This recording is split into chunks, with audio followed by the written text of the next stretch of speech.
Hey, good morning. This is Julie.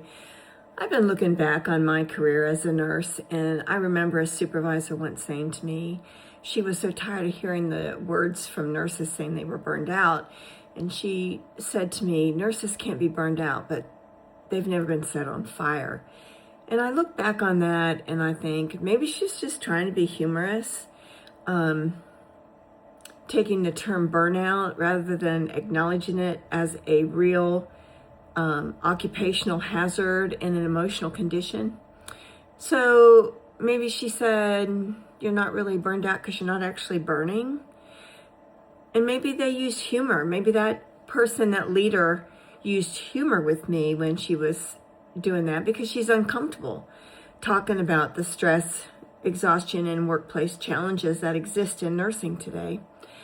It could also be that maybe she just said burnout is overused as a term.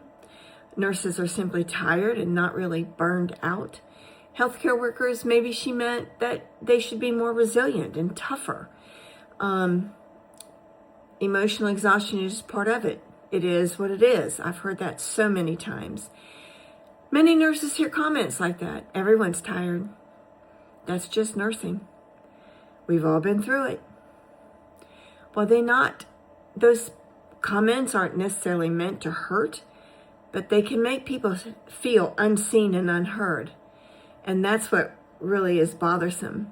The reality is burnout's a well-recognized phenomena characterized by emotional exhaustion, cynicism, detachment, reduced sense of accomplishment.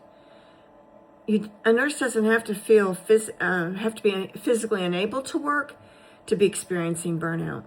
Burnout is a real thing. Many burned out nurses still show up every day, every shift, work overtime, care deeply about their patients, and perform very well clinically. They're just carrying a lot of emotional and physical load. I've heard that comment as a nurse.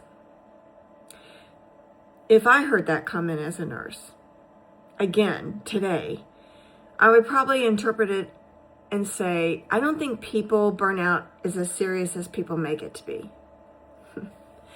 I don't know whether that was her intention or not.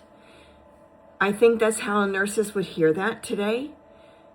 And given all the years of nursing I have been in the trenches, all the time I've worked with stressed and exhausted nursing staff, I can imagine that comment would be poorly received today.